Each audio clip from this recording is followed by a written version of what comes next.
Bonjour chers amis, j'ai oublié de commencer cette vidéo avec vous. Alors j'espère que vous allez bien, moi ça va. N'oubliez pas de vous abonner, de mettre un pouce, de liker, de partager et de partager avec vos réseaux sociaux, vos amis, votre famille autour de vous. Partagez, mettez un pouce et surtout activez la clochette afin de recevoir les vidéos en première dès que vous les recevrez. Alors, on va retourner sur TikTok.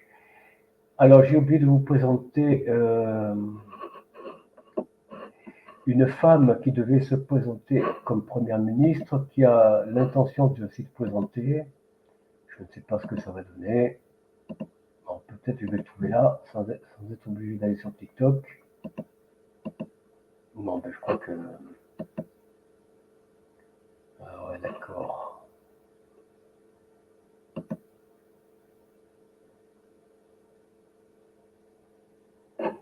Bon. Voilà, Lucia Castex. Je vais vous montrer son image. Vous allez comprendre de quoi il s'agit. Alors, voilà, elle fait partie du NFP, le nouveau Front Populaire, hein, c'est ça. Donc, NFP en plein marathon, Lucie Castet finalise ses propositions avec les leaders des partis. Voilà. Alors, qu'est-ce qui se passe exactement? Nous allons un petit peu en parler. Tout d'abord, cette femme veut à tout prix être Premier ministre. Alors, je vous préviens, si elle est Premier ministre, si elle est Premier ministre, je vais vous montrer, voilà, attendez, on va, voilà, je vais vous montrer l'image en plein, ce sera mieux.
remet la scène.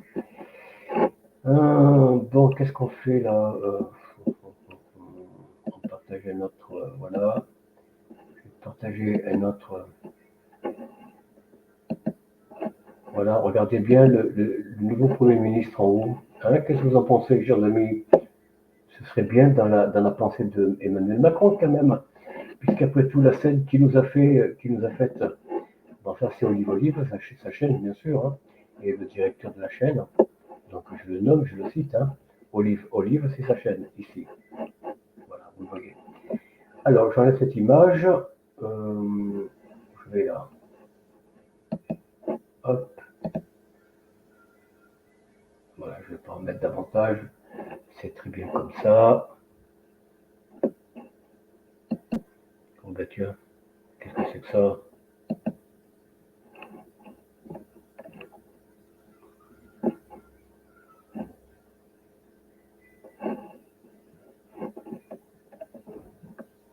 Bon, revenons un petit peu à nos moutons. Alors, j'enlève l'image ici, c'est pas la peine. Hop. Donc voilà le premier visage de la France. Non mais c'est une plaisanterie, hein. C'est de l'humour. Hein. Faut pas m'en vouloir, mais c'est comme ça, c'est de l'humour. Maintenant, je vais vous montrer ce qu'était un Premier ministre selon François Mitterrand. Et je vais vous montrer comment François Mitterrand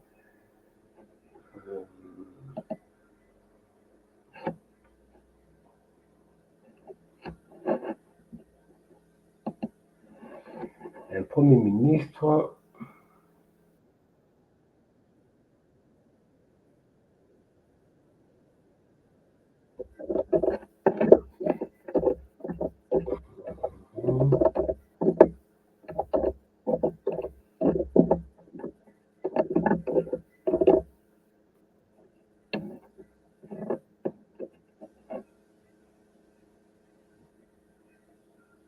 Oh là là, c'est incroyable.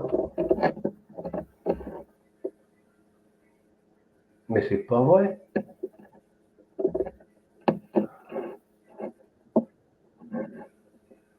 Mais c'est pas vrai. Ah voilà, regardez bien.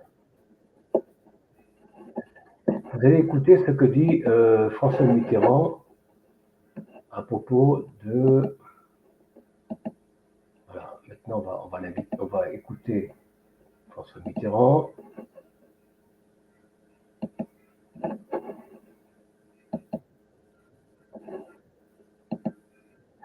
Je vous appelle, je ne fais aucune observation particulière sur votre façon de vous exprimer, vous en avez le droit. Moi, je continue de vous appeler Monsieur le Premier ministre, puisque c'est comme cela que je vous ai appelé pendant 2 ans, et que vous l'êtes. Eh bien, en tant que Premier ministre, j'ai constaté que vous aviez, et c'est bien juste de le dire, de très réelles qualités. Vous n'êtes pas celle de l'impartialité ni du sens de la justice dans la conduite de l'État. Permettez-moi juste de vous dire que ce soir, je ne suis pas le Premier ministre et vous n'êtes pas le Président de la République. Nous sommes 2 candidats à égalité et qui se soumettent au jugement des Français, le seul qui compte. Vous me permettrez donc de vous appeler Monsieur Mitterrand. Mais vous avez tout à fait raison, Monsieur le Premier ministre. Je vous ai observé pendant 2 ans, vous me donnez là un bien mauvais exemple, mais je ne veux pas m'engager davantage. Moi, je vous appelle, je ne fais aucune. En fait, François Mitterrand, ce qu'il disait à Jacques Chirac au soir des débats entre 2 candidats, il disait que oui, vous avez raison de dire ce que vous pensez, mais pour moi, vous êtes toujours le Premier ministre avec d'énormes qualités, en tout cas pas celle de votre impartialité. Ça veut dire qu'il trouvait le mandat de Premier ministre de Jacques Chirac étant très partial. Vous voyez? Il faisait aucune complaisance à son rival, hein, François Mitterrand. Et c'est ce qu'il a fait passer en 1988, justement. C'est que.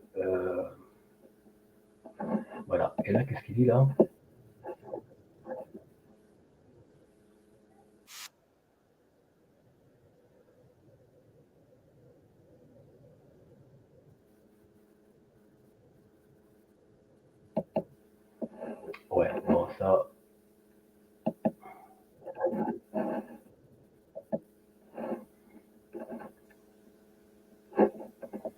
pas d'autres.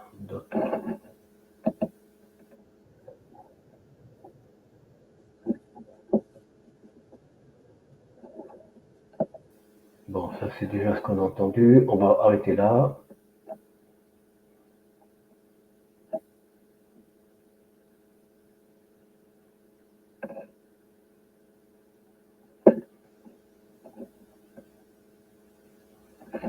Bien, on va arrêter la TikTok. Voilà. Non, je vais plutôt enlever ça.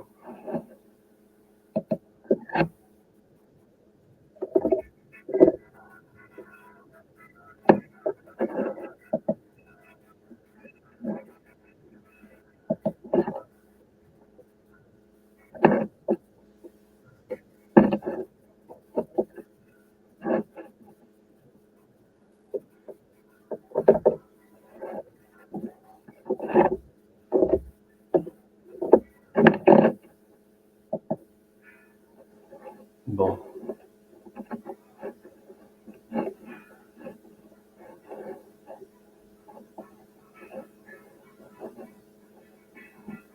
Non, j'ai pas de vidéo à vous montrer, chers amis, sur TikTok. Écoutez, on va en rester là. Je vais revenir ici, voilà. Donc, nous n'avons toujours pas de gouvernement, pas de Premier ministre, parce que si la Constitution était une Constitution légale, déjà il y aurait une séparation entre les pouvoirs, ce qui n'est pas le cas, puisque Emmanuel Macron, mais il n'est pas le seul, ils ont tous fait la même chose, Mitterrand y compris, Jacques Chirac y compris. C'est une constitution mise en place par Charles de Gaulle, qui, comme je vous l'ai dit, n'a pas été signée par le président de fait. Donc, en droit juridique, ça veut dire que c'était pas un droit, il n'exerçait pas avec un droit juridique officiel, René Coty, mais il était président de fait. Parce que le président qui aurait dû être rappelé au pouvoir, c'était Albert Lebrun, qui est mort, je vous le rappelle, en 1954. Ah ben oui, il était mort alors, mais enfin bon, il était mort, mais en tout cas, il n'a pas été rappelé, donc ce devait être la Constitution de 1759 et la suivante, jusqu'à 1939, qui devait être appliquée, et non pas celle de 1946, au lendemain de la Libération, et encore moins celle de 1958, où les pouvoirs sont mélangés. Le pouvoir législatif et comment dire, législatif et exécutif. L'exécutif, le législatif, eh bien, c'est les députés, les sénateurs, et l'exécutif, c'est le gouvernement. Mais le gouvernement, c'est lui qui veut légiférer, notamment avec son représentant, entre guillemets, Emmanuel Macron, qui représente qui, quoi, j'en sais rien, en tout cas, un gouvernement qui est à sa botte de toute façon. Alors, ne vous y trompez pas, chers amis, s'il n'y a pas de gouvernement, c'est parce qu'il n'y a pas de constitution. Sinon, ça se saurait. Il y a longtemps que le Conseil constitutionnel aurait tapé du poing sur la table et aurait demandé, bien entendu, la destitution, alors c'est l'article 6, je crois, hein, en réunissant les 2/3 de l'Assemblée du Sénat, il pourrait destituer le président, ou en tout cas l'occupant de l'Élysée, mais ils ne le font pas parce qu'ils sont tous d'accord. C'est pour ça qu'il n'y a plus de séparation de pouvoir. Il n'y a pas de séparation de pouvoir. Et tant et si bien que toute cette comédie, finalement, permet à Emmanuel Macron de dire, écoutez, c'est les jeux, on fait une trêve politique. Et non, justement. Pendant ce temps-là, les affaires du pays en souffrent. Mais ils s'en fichent pas mal. Mais pendant ce temps-là, voilà. Le gouvernement Yvan Attal et ses ministres Darmanin, Bruno Le Maire, parce que je crois qu'il est encore là à Paris, il est revenu, ils exécutent que les affaires courantes, ils ne peuvent pas légiférer sur des grands dossiers. Comprenez? Ils doivent s'occuper des affaires courantes, c'est-à-dire on dirait ça en technique la maintenance, mais ils ne peuvent pas prendre des lois. Alors ça veut dire s'il y a quelque chose de grave qui se passe dans le pays, ah ben non, on n'a pas le droit, on peut pas demander l'intervention d'un tel ou d'un tel, d'un corps militaire, d'armée ou police gendarmerie, parce que nous sommes là pour les affaires courantes. Nous sommes ingouvernables. La France n'est pas gouvernée. Elle n'est plus gouvernée. Elle est dirigée que par Emmanuel Macron. En attendant, bien sûr, un nouveau gouvernement qui devra plaire à Emmanuel Macron, bien entendu. Donc, ça veut dire que jusqu'en 2027, chers amis, on sera mal dirigé, ce sera le chaos. Ce sera toujours le ciel gris sur le paysage politique français jusqu'aux prochaines élections. Mais y croyez-vous vraiment aux prochaines élections? Comme disait Coluche, si les élections servent à quelque chose, mais il y a longtemps que ce serait interdit. Mais bien sûr, c'est de la mascarade. Les élections sont de la mascarade.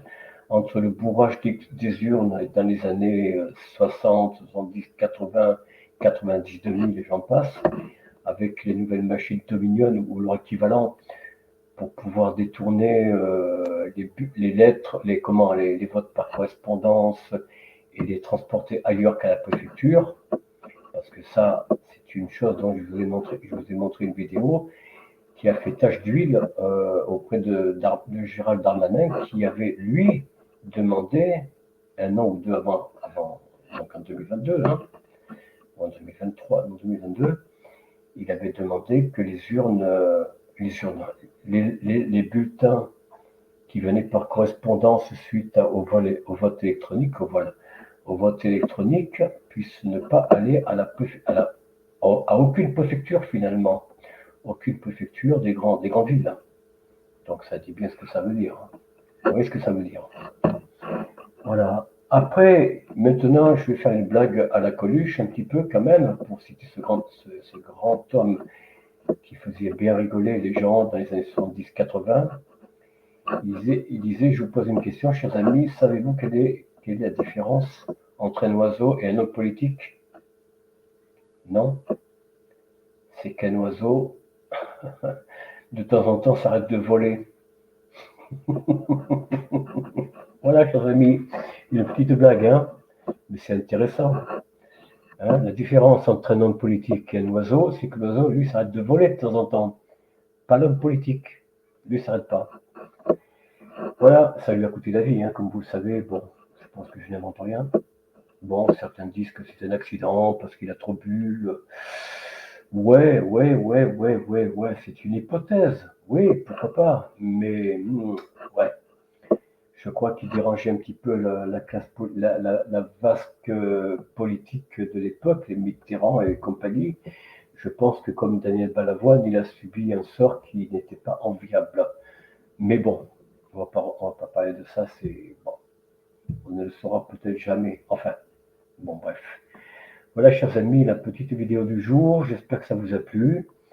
N'oubliez pas d'être un peu l'esprit en vacances, sans oublier ce qui vous préoccupe, votre pouvoir d'achat, vos amis, votre famille, vos enfants, petits-enfants, vos parents, grands-parents, arrière-grands-parents, enfin si vous en avez encore. N'oubliez pas d'avoir de l'empathie pour vos proches, vos amis, pour tout le monde d'ailleurs. Hein. Soyez en paix avec vous-même, mais n'oubliez pas que la vie est belle quand même. Et je vous souhaite d'être heureux, soyez heureux, et je vous dis à très bientôt. Au revoir.